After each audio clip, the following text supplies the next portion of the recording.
Од денеска на официјалниот YouTube канал на Шапци парфюмерии започнуваме едно интересно и едукативно патување во парфемскиот свет. А за да тоа биде успешно, најпрвен ќе ги разграничиме по имите Eau de Toilette, Eau de Parfum и парфум. Доколку повлечеме чекор назад, можеме да видиме дека зборот парфем се користел за женска нотација на мирис, додека за машка нотација на мирис се користел зборот колонска вода. Како одминувало времето, голем дел од компаниите почнале да произведуваат и тоалетни води, кои биле со поголема концентрација од колонските, а помала концентрација од парфемските води, и наговестувале дека се и за мажи, и за жени. Во денешно време мирисните ноти можеме да ги идентификуваме како Eau Fraiche, Eau de Parfum, Eau de Toilette и парфум. А при тоа секој бренд треба да нагласи која мирисна нота е намената за жени, а која мирисна нота е намената за мажи. Пред се би се обиделе да го објасниме значењето на зборот Eau de Toilette. Причината зошто сме го одбрале овој збор место останатите типови е затоа што токму истиот е претходник на сите. Овој збор, како и останатите за кои пишуваме и информираме на нашата веб страна, потекнува од 1380 година од Франција. Зборот тоилет често луѓето го сваќаат како тоалет, но не е тоа значењето. Под поимот тоилет се подразбира процес на миење, нега на телото, дотерување или едноставно кажано целокупна припрема што се прави кога некој се подготвува за присуство на некој специјален настан. Например, во минатото тоа биле баловите. Сега кога би го превеле поимот Eau de Toilette, значењето би му било вода за присуство на посебен настан. Зборот фреш значи свеж. Природно овој тип на мириси содржи од 1 до 3% количина на концентрирани мирисни масли. Оваа нотација обично трае најмногу до 3 часа, а се препорачува прскањето да биде на облеката. Сигурно се запрашувате зошто некој би купил ваков тип на мирис. Постојат луѓе кои едноставно сакаат свежи ноти, посебно во ваквите топли периоди во годината. Зборот колонска вода се однесува пак на поголема концентрација на мирисни масла во споредба со фреш, додека помала концентрација на мирисни масла во споредба со тоалетната вода.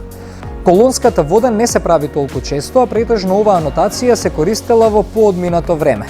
Концентрацијата на колонската вода изнесува помеѓу 2 до 6%, додека трајноста е околу 4 часа. За тоалетната вода зборувавме и објаснувавме на почетокот, па затоа сега само би дополниле неколку важни работи. А тоа е дека концентрацијата е помеѓу 5% до 15%, а втора важна работа, трајноста е околу 6 часа. Пред околу 10 години парфемот воглавно бил наменет за жени. Меѓутоа во меѓувреме се повеќе и повеќе модни куќи започнале да произведуваат мирисни ноти со нотација за мажи. Концентрацијата е околу 15 до 20%, додека трајноста е околу 8 часа. Можеби ќе се запрашате зошто тогаш многу луѓе купуваат тоалетна вода. Одговорот е ист како и кај фрешот. Исто така би додале дека не секој може да го поднесе интензитетот на парфемот и претежно луѓето го избегнуваат за дневна употреба или луѓето кои работат во канцеларии. Преминуваме на парфемот. Тоа е нотација која содржи од 15 до 40% концентрирано мирисно масло, па можеме да заклучиме дека ова е најконцентриран тип од досега наведените. Трајноста е околу 10 часа. На нашиот пазар е реткост да се најде, додека на светско ниво се повеќе и повеќе ја губи битката со така наречените private collection линии. И за крај доаѓаме до неколку заклучоци. Првиот е дека сите наведени параметри досега се релативни затоа што не сите мирисни масла имаат иста трајност. Доколку споредиме 3% концентрација на масло од ванила или пачули и 20% концентрација на масло од бергамот, лимон, мандарина или портокал, може со сигурност да кажеме дека 3% концентрација ќе траат подолго, но тоа е сосема нова тема во парфюмерискиот свет наречена мирисна пирамида и типови на ноти.